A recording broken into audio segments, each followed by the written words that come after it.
Hey guys, so I just got done making the video, and in this video I basically went over my December royalties.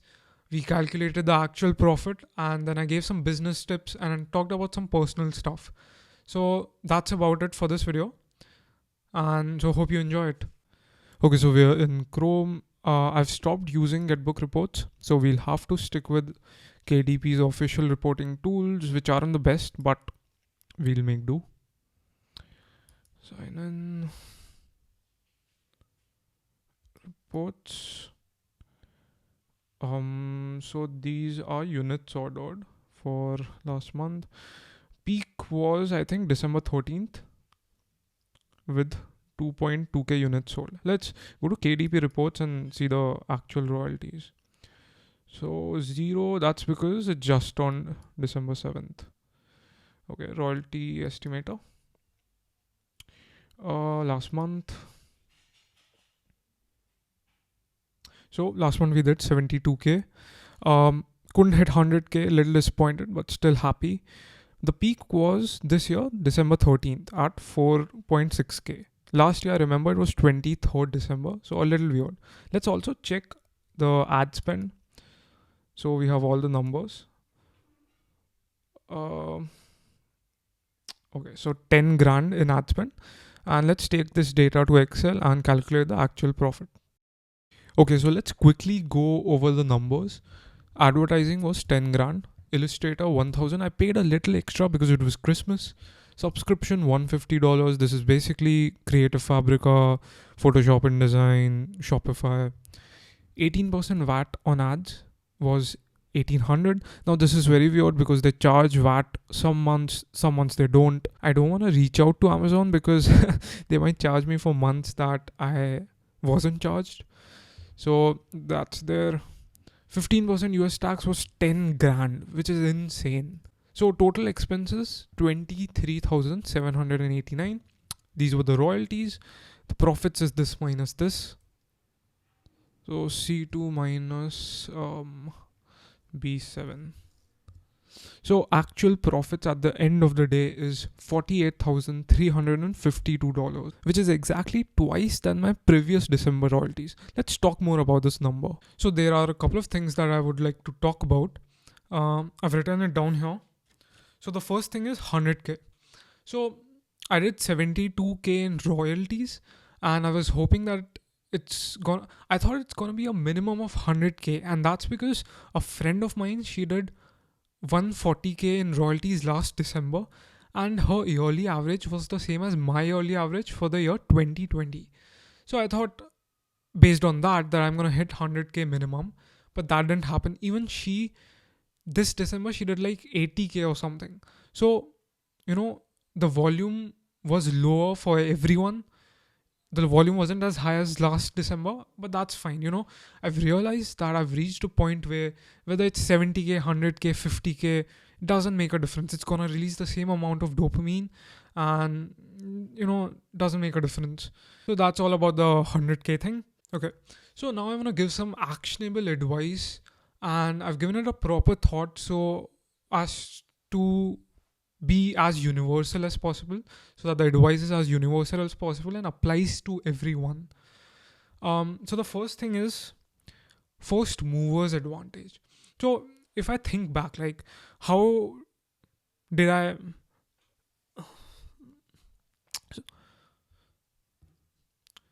so the first thing is first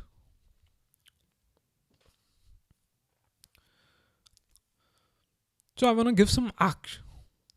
Next, I want to give some actionable advice, and the first thing on the list is first movers advantage. So, if I think about how I made 72k, it's mostly these 15 to 20 books that create majority of the income. And so the best way to describe these 15-20 books without giving them away would be, I brought a concept to a newer segment of the market. For example, a concept would be swear words coloring book. It's just an example. And you bring it to a new segment of the audience, like it doesn't exist in the kids niche, and you bring it to the kids niche. Obviously, you can't do not do that. It's just an example. So similarly, I stumbled upon a concept that wasn't really there, you know. It was there in one niche and the guy wasn't even doing it properly. So I took that concept and I brought it to a new segment of the audience. This segment has multiple other smaller niches in it. That's the best way to describe it. So in essence, what I'm trying to say is, when you're doing your research, whenever you stumble upon a concept or a niche or whatever, you want to think of it in terms of, oh, can I bring it to some place? Can I bring it to a new audience? Like, can I bring it somewhere it's not? So that you get a first mover's advantage. It could be something that exists on, not even on Amazon, something that's outside of Amazon, and you bring it to Amazon.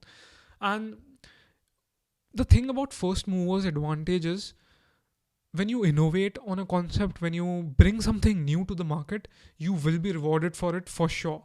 And that's how it should be.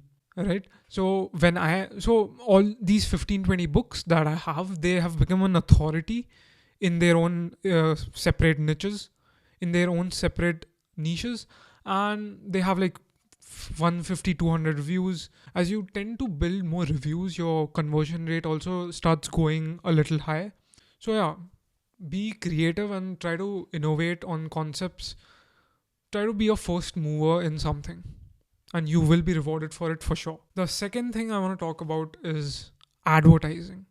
So think of it this way: you stumble upon a concept and you bring it to a new market, you create the product, and if you're not confident enough to spend thousands advertising, let's say whatever X amount budget you have, if you're not confident enough to spend all of it advertising your product, then there's something wrong, right? Because if you yourself are not confident that it's the best product or the customers are gonna like it, then there's something wrong, and try to make it better. You wanna make a product that's so good that you're confident that, oh, the customers are definitely gonna like it, you're definitely gonna get positive reviews. And that only happens when you invest a lot in the production, right? Don't try to cut corners when it comes to creating your books.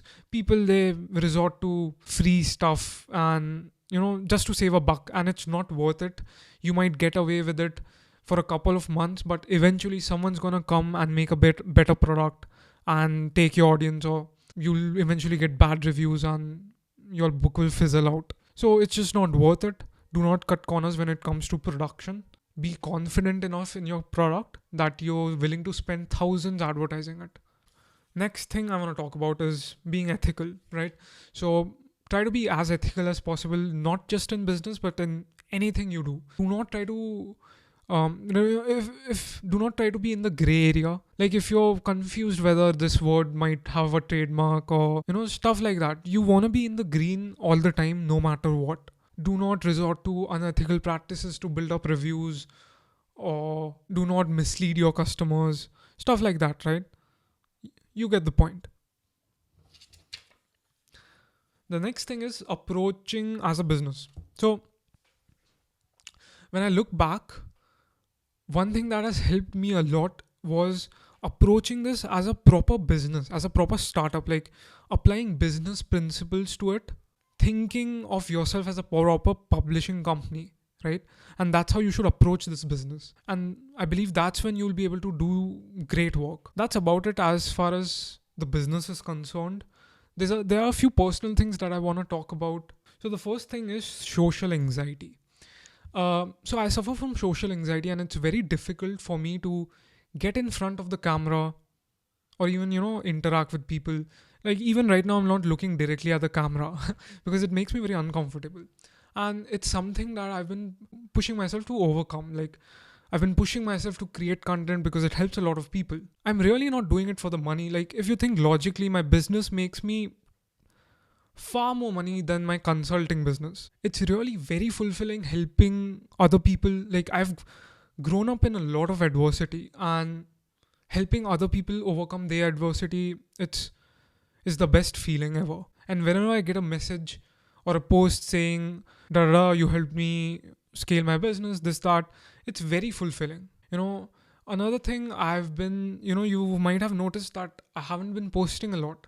If you've been an OG, if you've been watching me since the beginning, you know that The reason I started this was because I wanted to make enough money to go to flight school. And so what ended up happening was I ended up making enough money where I could fund flight school. But due to some reasons that I wouldn't like to talk about, I found out that I can't become a pilot. And that was very disheartening.